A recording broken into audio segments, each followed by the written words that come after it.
प्रभाते मनी राम चिंतित जावा, पुढे वैखरी राम आधी वदावा. सदाचार हा थोर सोडून येतो, जनी तोचितो मानवी धन्य होतो. पहाटे जाग आल्यावर सर्वप्रथम रामाचे, ईश्वराचे, सद्विचारांचे चिंतन करावे. पहाटेच्या वेळेचे, ब्राह्ममुहूर्ताचे एक विशेष महत्त्व आहे. सर्वत्र वातावरणात नीरव शांतता असते, प्रसन्नता असते, पक्ष्यांचा मधुर किलबिलाट असतो. आपलीही शांत झोप झालेली असते, मन प्रसन्न आणि निर्विचार असते.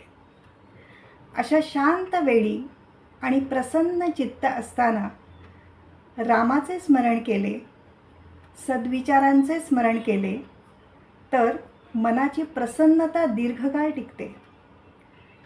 ही स्थिती आत्मबळ वाढवते.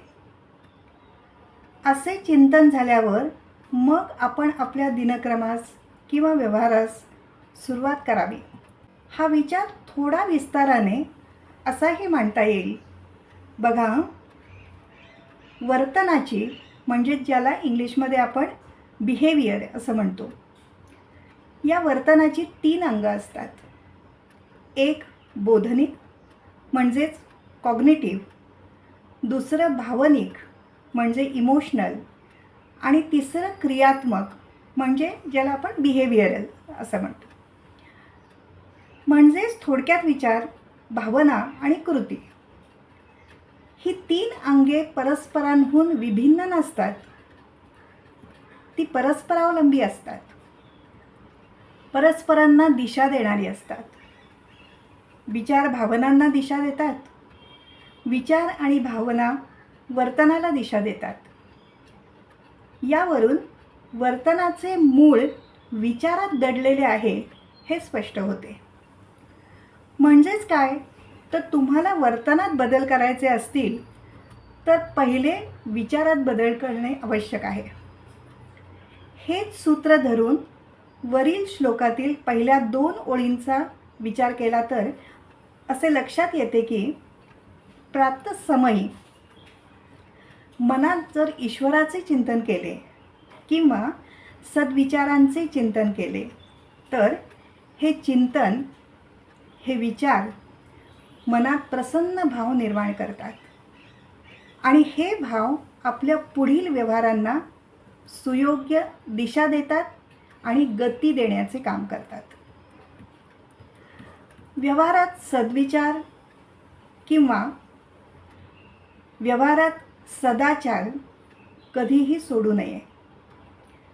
आपल्याबरोबर आपल्या आजूबाजूच्या लोकांची, परिस्थितीची आपल्याला जाणीव असायला हवी.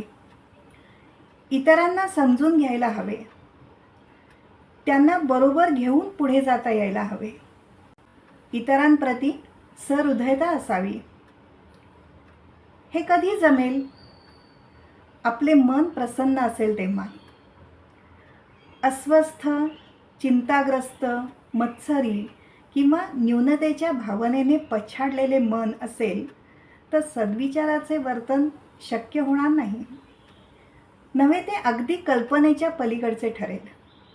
म्हणून सदाचाराची किल्ली आपल्या विचारांच्या प्रसन्न भावस्थितीमध्ये सापडते.